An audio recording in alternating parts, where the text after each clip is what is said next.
सुमन का पति 3 बच्चों को छोड़कर दुनिया से चला गया तो कुछ दिन मोहल्ले वालों ने खाना दिया, लेकिन धीरे धीरे घर में कोई चीज़ ना रही। तो सुमन बच्चों की भूख को देखकर बाहर निकल गई और होटल पर बर्तन धोने लगी। और शाम को उसे कुछ पैसे मिले तो रास्ते में एक वृद्ध महिला मिल गई। वे बोली, मेरी बेटी बीमार है, मेरी मदद कर दो।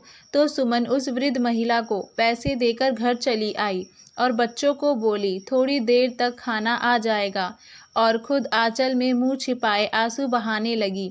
बच्चे सो गए और थोड़ी देर बाद दरवाजे पर दस्तक हुई तो सुमन की आंखें फटी की फटी रह गईं, क्योंकि सुमन कभी अपने हाथों में पकड़ी अपनी तनख्वाह को देख रही थी, जो उसने पूरा महीना मेहनत करके कमाई थी, तो कभी अपने सामने रोते हुए वृद्ध महिला को, जो उस वक्त बेबसी से उसके सामने अपने दोनों हाथ जोड़कर मिन्नतें कर रही थी, भगवान के लिए मुझे कुछ पैसे दे दो। बूढ़ी बहुत रोई जा रही थी। इस सड़क से गुजरने वाला हर इंसान का हाथ पकड़कर उसकी मिन्नतें कर रही थी कि मेरी एक ही बेटी है, वही मेरा सहारा है, भगवान के लिए मुझे पैसे दे दो, वरना हॉस्पिटल में वे तड़प तड़प कर मर जाएगी। लेकिन कोई उसकी मदद करने को तैयार न था। कोई उसका हाथ झटकार देता तो कोई उसे पीछे ढकेल देता, तो कोई उसके सामने हाथ जोड़कर कहती कि माफ़ करो बूढ़ी, क्यों हमारी जान खा रही हो। सुमन उस समय बस स्टॉप पर खड़ी थी, अपनी बस का इंतज़ार कर रही थी। जब सामने सड़क पर ये नज़ारा देखने को मिला तो उसका दिल तड़प कर रह गया था। आज ही उसे तनख्वाह मिली थी, जो उसने मुट्ठी में बंद कर रखी थी। इतने पैसे ना थे कि पर्स में रखती, फिर ये भी डर था कि कहीं पर्स कोई छीन ना ले जाए। उस इंसान की बातें सुनकर, उसके आंसू देखकर, उस बुढ़ापे में उसके कांपते हुए हाथ जोड़कर देखकर सुमन का दिल पिघल कर रह गया था। उसकी आंखें भी भीग चुकी थी, क्योंकि वे जानती थी कि वे बूढ़ी किस दर्द से गुजर रही थी। उसका पति भी बीमारी की हालत में ही उसे छोड़कर गया था। वे भी यूं ही रोती थी और लोगों की मिन्नतें करती थी कि कोई उसके पति के इलाज के लिए पैसे दे दे, और उसे यूं भी धुतकार दिया जाता था। अचानक ही सुमन को लगा जैसे उस बूढ़ी की जगह वे खड़ी गिड़गिड़ा रही है, रो रो कर लोगों की विन्नतें कर रही थी कि मेरी मदद करो। उसने 2 कदम आगे बढ़ाए थे ताकि चुपके से इस वृद्ध महिला के हाथ में अपनी सारी तनख्वाह रख दे। हो सकता था कि उसकी बेटी बच जाती, लेकिन तीसरे कदम पर उसके पैर जम गए। अंदर से किसी ने उसे झंझोड़ा था। अपने बच्चे घर में रोते बिलखते नजर आए, जिन्होंने पूरा महीना बड़ी मुश्किल से सूखी रोटी खाकर गुजारा किया था। वे सोच रही थी कि घर जाते ही सबसे पहले राशन लेगी और घर में बच्चों को आज अच्छा खाना खिलाएगी। वे खुद भी भुखमरी की जिंदगी गुजार रही थी, इसीलिए बच्चों को रोते चेहरे पांव की बेड़ियां बन रहे थे। दिल जोर से धड़क रहा था। बस ये बेचैनी थी कि या तो उस बुढ़िया की कोई मदद कर दे, या फिर उसकी बस जल्दी से स्टॉप पर पहुंचे और वे बैठ जाए। जो दिल दहला देने वाला दृश्य देख रही थी, वे चाहती थी कि वे सब इसकी आंखों से गायब हो जाए। दिल में बेचैनी बढ़ रही थी।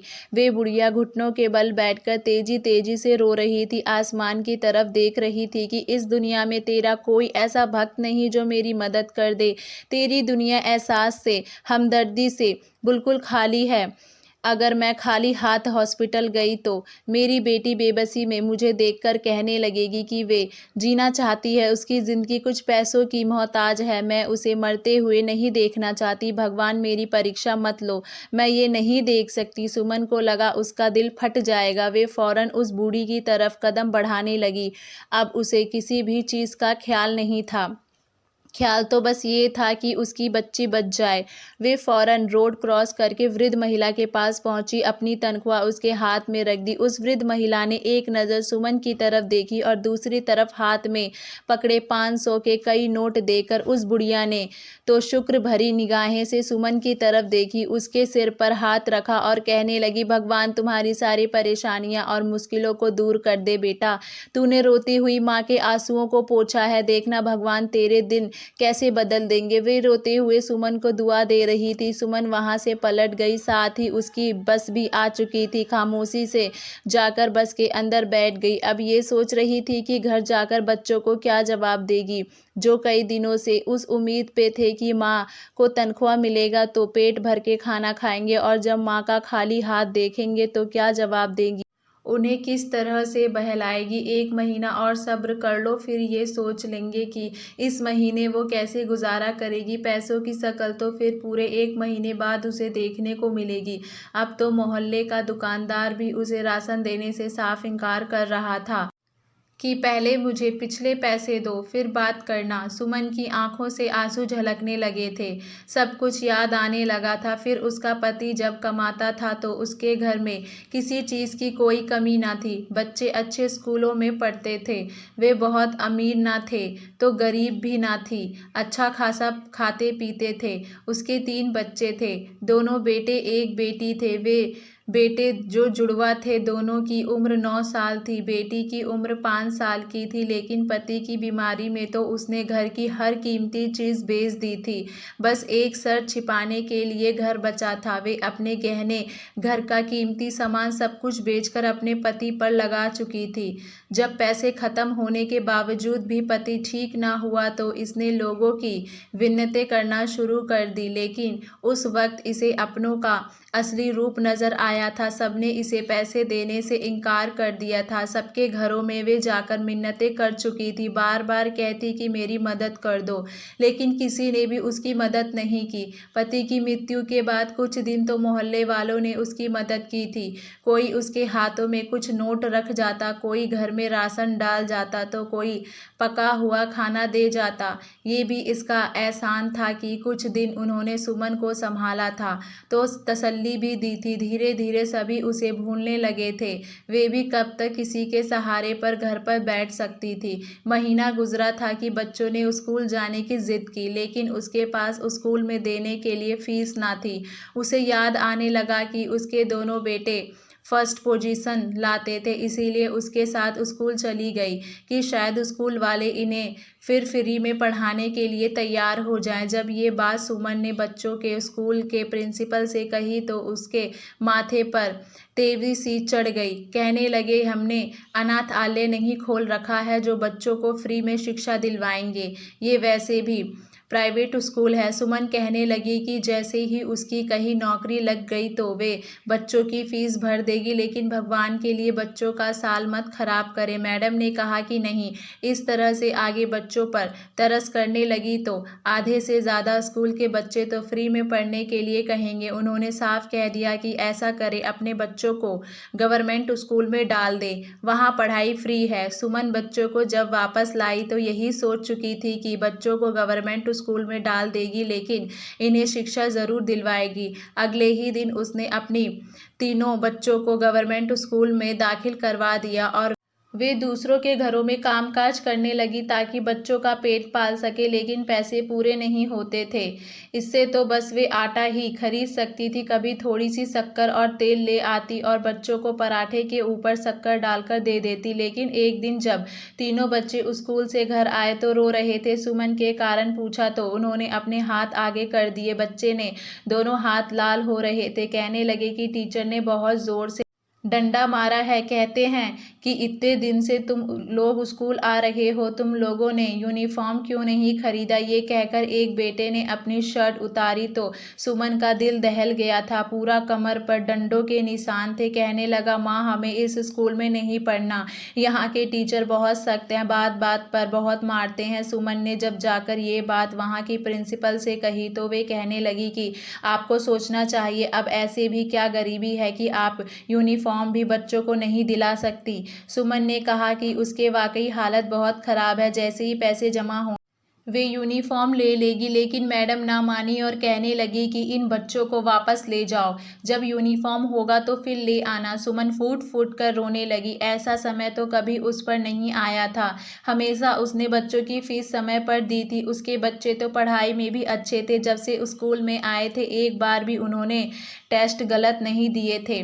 सुमन मैडम के सामने आखिरी बार कोशिश करते हुए उसके पास बैठ गई और फिर हाथ जोड़कर विनती करते हुए कहने लगी, मैडम मैं एक औरत हूँ और मेरी यही 3 बच्चे हैं। मैं अपने पति की मौत के बाद पहली बार घर से निकली हूँ और नौकरी ढूंढ रही हूँ ताकि अपने बच्चों का खर्च उठा सकूँ, इसका पेट पाल सकूँ। मेरी नौकरी शुरू हुई कुछ ही समय हुआ है। मेरी तनख्वाह इतनी नहीं है कि मैं अपने बच्चों को यूनिफॉर्म खरीद सकूँ। भगवान के लिए मेरी हालत पर तरस खाकर मेरे बच्चों को स्कूल में पढ़ने की अनुमति दे दो। फीस ना दे पाने की वजह से ही तो मैंने इसने प्राइवेट स्कूल से निकाल कर यहाँ दाखिल करवाया है। अब आप मेरे बच्चों के साथ ऐसा बर्ताव रखेंगी तो शिक्षित नहीं हो पाएंगे और ज़िंदगी में कभी भी आगे नहीं बढ़ पाएंगे।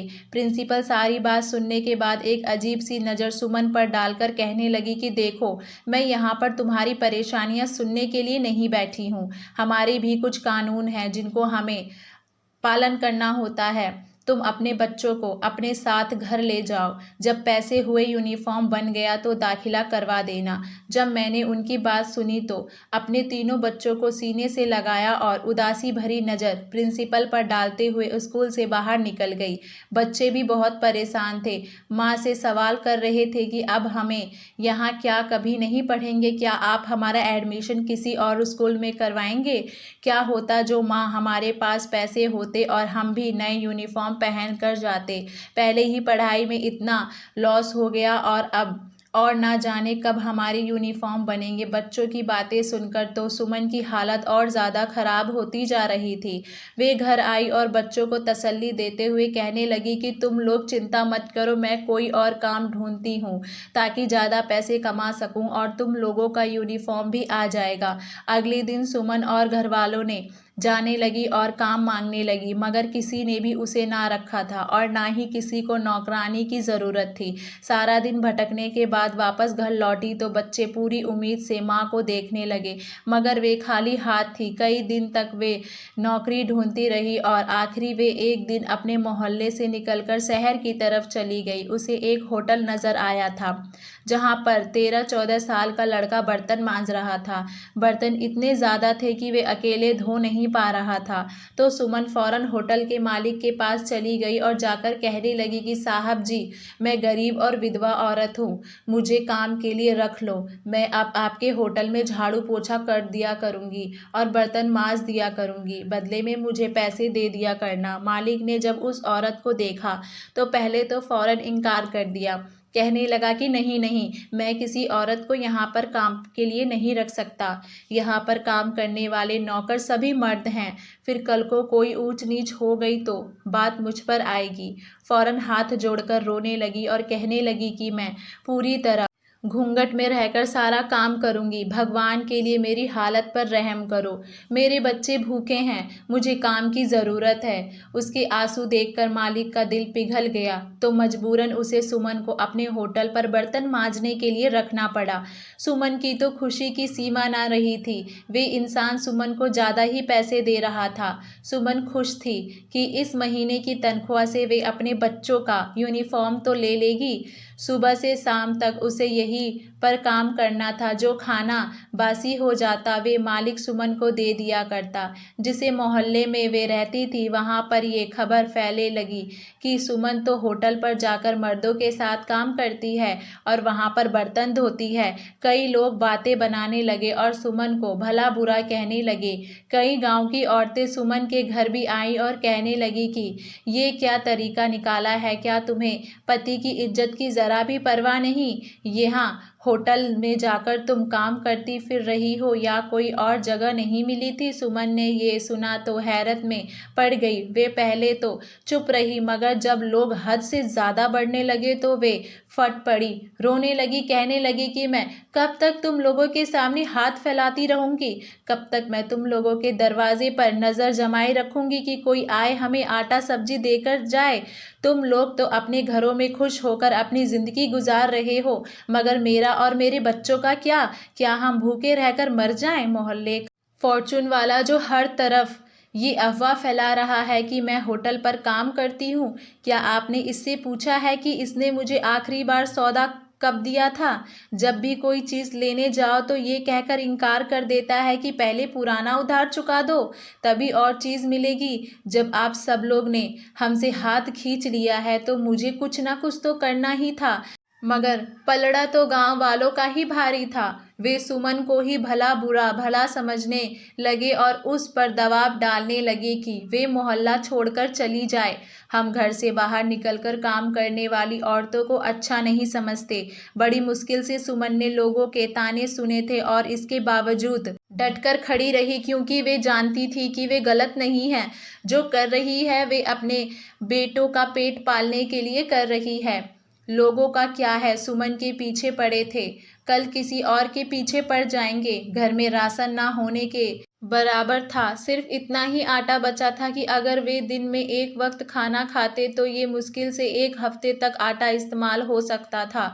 सुमन को फिक्र सताने लगी। कुछ दिन तक तो वे होटल से खाना लाती रही, मगर उसके लिए बासी खाना बचता ही ना था, क्योंकि होटल में काम करने वाले बाकी नौकर में से कोई ना कोई खाना ले जाया करता और उसकी भारी ही ना आती।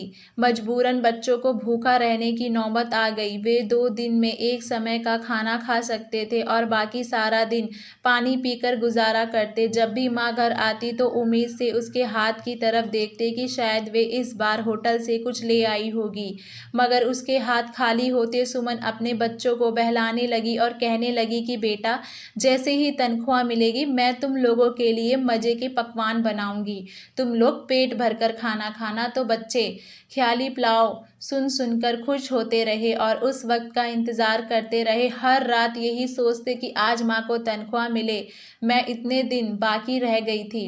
वक्त था कि गुजरने का नाम ही नहीं ले रहा था। सारा दिन होटल पर काम करके सुमन थक कर चूर हो जाया करती थी। उसे इतना इंतज़ार था तो सिर्फ तनख्वाह का। जैसे ही वे 1 महीना गुजरा और सुमन की तनख्वाह उसके हाथ पर आई थी, मालिक ने जब उसे तनख्वाह दी तो खुशी से उसकी आंखों से आंसू आने लगे। वे मुस्कुराकर इन पैसों को देखने लगी। इन पैसों का इंतज़ार उसे न जाने कितने हफ्तों से था। 1 घंटा उसे 1 साल के बराबर लग रहा था। वे खुशी से होटल के मालिक का धन्यवाद करने लगी और दिल ही दिल में सोचने लगी कि इन पैसों से वे सबसे पहले राशन खरीदेगी और आज अच्छा सा खाना बनाकर अपने बच्चों को खिलाएगी। कितने दिनों से वे पेट भरकर खाना नहीं खा रहे थे। वहीं बाकी पैसे बचाकर रखेगी और इनसे बच्चों के लिए यूनिफॉर्म लेगी ताकि वे स्कूल में जा सकें। उसके बच्चों के जूते कपड़े सभी तो खराब हो चुके थे। पति के इलाज में तो घर में कुछ भी ना छोड़ा था। उसने अपने दहेज का सामान भी सेकंड हैंड कहकर भेज दिया था ताकि जो पैसे आए उसे घर का खर्च चल सके। उस दिन होटल का काम खत्म करके सुमन घर जाने के लिए निकली। वे रोजाना बस पर आया जाया करती थी और आज भी वे अपनी सारी तनख्वाह एक महिला को देकर घर वापस की तरफ आ रही थी। बस एक झटके से रुकी तो सुमन की आंखें खुल गई। आंखों से आंसू निकलकर गाल पर गिरे हुए थे, जिन्हें उसने फौरन साफ कर लिया। उसका बस स्टॉप आ चुका था, जहां से आगे 10 मिनट पैदल चलकर उसको घर पहुंचना था। उसके कदम तो भारी हो चुके थे। समझ नहीं आ रहा था कि घर जाकर बच्चों को कैसे दिलासा देगी। हाथ में तो 1 रुपए भी ना था। अगर बच्चे पूछेंगे तो वे कैसे उन्हें समझाएगी कि वे पैसे किसी वृद्ध महिला को दे आई है। वे सफ़र तो तेजी कदम उठाकर 7-8 मिनट में तय कर लेती थी। आज 25 मिनट लगा चुकी थी। घर के दरवाजे के बाहर पहुंचकर एक गहरी सांस ली और अपने भगवान से कहने लगी कि मेरी मदद करना, मुझे इतनी हिम्मत देना कि मैं अपने बच्चों के सामने जा सकूं। सुमन ने अपने आंसू साफ किए और घर में दाखिल हो गई। दरवाज़ा खोलने की आवाज़ बच्चों ने सुनी तो दौड़कर बाहर आए। उनकी नज़रें पहले माँ के चेहरे पर और फिर माँ के हाथों की तरफ थी। उन्हें तो पता था कि आज माँ को तनख्वाह मिलेगी और सुमन भी सुबह उन्हें कहकर गई थी कि वे उसके लिए बहुत सी चीज़ें लेकर आएगी। आज वे लोग पेट भरकर खाना खाएंगे। देखा तो सवाल करने लगे कि माँ, क्या आज भी आपको तनख्वाह नहीं मिली? आप राशन नहीं लाईं? ये बात सुनकर सुमन फौरन मुस्कुराई और कहने लगी कि नहीं नहीं बेटा, मैंने कह दिया है थोड़ी देर तक सारा खाना आ जाएगा और तुम लोग बैठो, बताओ आज सारा दिन क्या किया।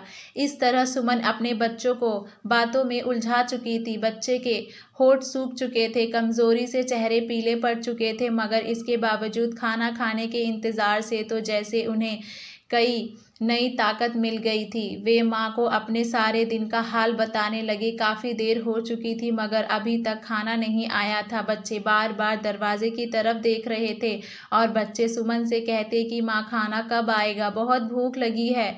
सुमन ने एक बार फिर झूठा दिलासा दे जाती। सुमन आंचल से मुंह छिपाए रो रही थी कि अब सारा महीना वो कैसे बच्चों को खाने के लिए तरसा देगी। इसके बच्चे खाना, इसके बच्चे पानी पी पी कर अपने पेट में उठते दर्द को कम करने की कोशिश में लगे थे। कमज़ोरी इतनी ज़्यादा थी कि फिर दोनों बच्चे माँ की गोद में सर रखते हुए खाने के इंतज़ार में सो गए। उस पर बच्चों को उतरता देखकर सुमन की सिसकियाँ निकली थी। उसने गहरी सांस ली और आसमान की तरफ देखा था कि कभी दरवाजे पर दस्तक हुई। इस वक्त उसके दरवाजे पर कौन आ सकता था। सुमन उठी और दरवाजे तक गई। जैसे ही दरवाज़ा खोला तो सुमन वही महिला खड़ी थी जो वहाँ बस स्टॉप पर थी। सुमन को देखकर उसके चेहरे पर मुस्कुराहट आ गई और कहने लगी कि बेटी, मैं तुम्हें कब से ढूंढती हुई आ रही हूँ। भगवान का शुक्र है कि तुम्हारा घर मिल गया। सुमन ने जब ये सुना तो फौरन उस बुढ़िया को देखने लगी और घर में आने को कहा। वे महिला घर में आई तो सुमन ने पानी का गिलास उसके सामने किया। वे महिला अपनी पर्स से पैसे निकाल कर सुमन के हाथ पर रखने लगी तो सुमन हैरत से उसकी तरफ देखने लगी। कहने लगी, ये पैसे आप वापस क्यों कर रही हैं? इनसे तो आपकी बेटी का इलाज होना था। वे इंसान फौरन सुमन को दुआएं देने लगी और कहने लगी, भगवान भला करे उस बड़े अफसर का जिसने आज अस्पताल का दौरा किया था। जब उसने मेरी मासूम बच्ची को दर्द में तड़पता देखा तो उसका दिल पिघल गया। वे कहने लगी कि वे मेरी बच्ची जैसे अस्पताल में दाखिल बच्चों का इलाज अपने खर्च पर करवाएगा। इस तरह जो तुमसे पैसे दिए थे वे बच गए। तुम भी मुझे ज़रूरतमंद लग रही थी बेटा, इसीलिए मैं तुम्हें ढूंढती ढूंढती यहाँ तक आ गई। सुमन ने जब ये सुना तो उसकी आंखों में आंसू आ गए। बूढ़ी पैसे देकर वहाँ से चली गई और सुमन इन पैसों से वापस अपने पास देखकर रोने लगी थी। किस तरह सभी परेशानियों का हल हो जाता है। सुमन सोच भी नहीं सकती थी कि वे कितनी बड़ी परीक्षा पर पूरी उतरी है। वे फौरन घर से बाहर निकल गई और राशन ले आई। उसने खाना बनाना शुरू किया तो अच्छे पकवान की खुशबू सूंघकर बच्चे नींद से उठ गए। माँ को खुशी खुशी खाना बनाते देखा तो उसकी खुशी का ठिकाना नहीं रहा था। कुछ देर बाद उन्होंने पेट भरकर खाना खाया और सुमन भगवान का धन्यवाद करती रह गई। ये उसकी परीक्षा थी जिसमें वे पूरी उतर चुकी थी और भगवान की तरफ से उसे आशीर्वाद मिल चुका था। कुछ ही हफ्तों बाद होटल में बावर्ची काम छोड़कर चला गया तो मालिक ने सुमन से खाना बनाने को कहा। सुमन का खाना इतना स्वादिष्ट था कि मालिक उससे ही खाना बनवाने लगा और सुमन बंद कमरे में रहकर खाना बनाने लगी और उसकी तनख्वाह भी बढ़ गई थी। सुमन की परीक्षा के दिन थे जो भगवान उसे ले रहे थे और सुमन इस परीक्षा में पास हो गई थी तो भगवान उसके लिए खुशी के सारे दरवाजे खोल दिए थे। तो दोस्तों, कैसी लगी आपको मेरी ये कहानी अच्छी लगी है तो प्लीज़ इसे लाइक करें और शेयर करें और अपनी राय कमेंट बॉक्स में ज़रूर दीजिएगा और मेरी अच्छी अच्छी कहानियाँ सुनने के लिए मेरे चैनल को सब्सक्राइब ज़रूर करिएगा। धन्यवाद।